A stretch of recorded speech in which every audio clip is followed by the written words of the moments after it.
Ini adalah buah jambu kristal putih ya.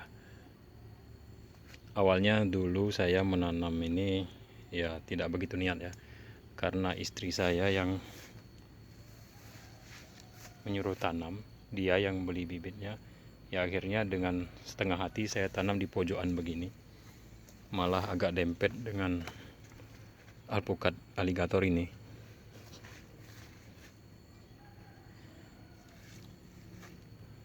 Wah, tunasnya sudah mulai ramai lagi nih. Aligator tunasnya mulai ramai lagi, sepertinya akan naik lagi nih.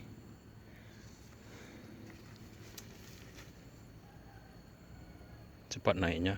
Oh, ini kita kembali lagi ke jambu kristal putih ya. Jadi dengan setengah hati saya tanam di pojokan di dekat kandang itu ya.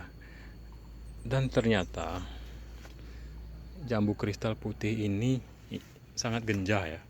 Ini yang ketiga kalinya. Insya Allah saya akan petik ini yang ketiga kalinya.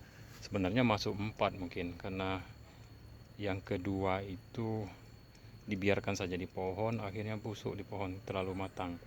Sedangkan buah pertama itu besar sekali ukurannya. Buah-buah berikutnya ya tidak sebesar yang pertama ya. Lumayan ukurannya, lumayan. Jadi jambu kristal putih itu ternyata manis sekali rasanya. Kalau belum nyoba ya belum tahu rasanya.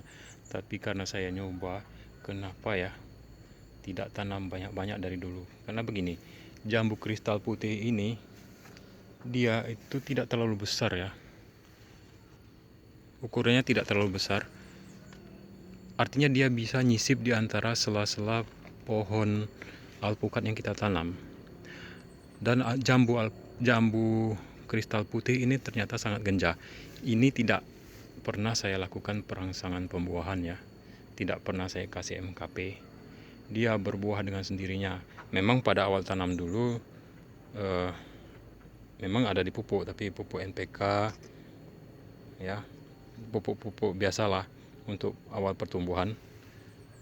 Dan memang ciri khas saya agak sedikit ekstrim kalau ngasih pupuk ya. Itu di awal tanam dulu. Tetapi selang waktu berjalan ini tumbuh, tidak ada dikasih pupuk perangsang. Dia berbuah dengan sendirinya. Meskipun batangnya masih kecil, tapi dia cepat berbuah ini. Cepat berbuah. Dan rasanya sangat manis. Rasanya ternyata enak. Kalau dibiarkan matang di pohon ya, kemudian jangan sampai busuk, tapi dibiarkan matang di pohon kemudian dipetik ya, itu rasanya sangat manis. Jambu kristal ini sangat genjah, buahnya susul menyusul dan mudah berbuah. Jadi ini sedikit pengalaman dan masukan untuk rekan-rekan kita yang mulai menanam alpukat. Masukkan jambu kristal putih ini ke dalam koleksi ya, ke dalam koleksi yang ditanam. Bisa ditanam di sela-sela pohon alpukat. Ini produktivitasnya bagus ya. Dan dari segi rasa dia berbeda dibanding dengan jambu biji.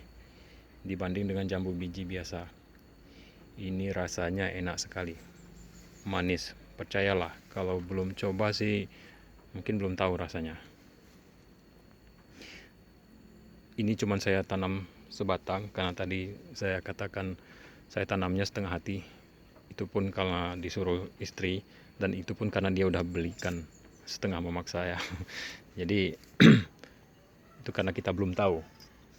Dan ini saya sudah merasakan manfaatnya, dan saya sudah membuktikan bahwa jambu kristal ini ternyata genjah, buahnya susul menyusul, pohonnya juga tidak terlalu besar, dan rasanya sangat manis.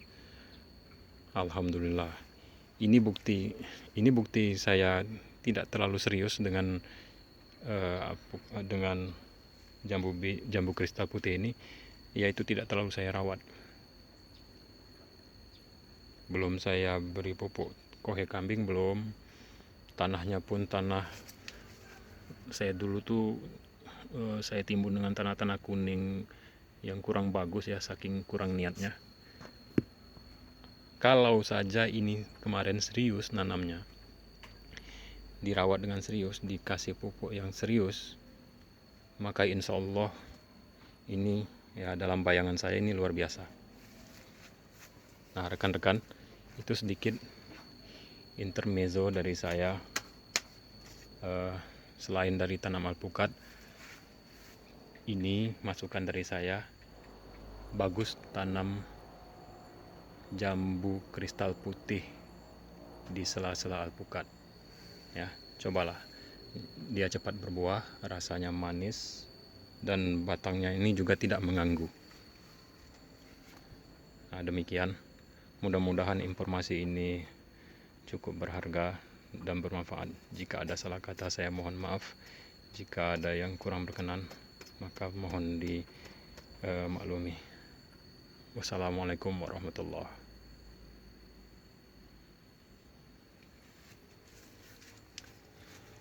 Susul menyusul ya.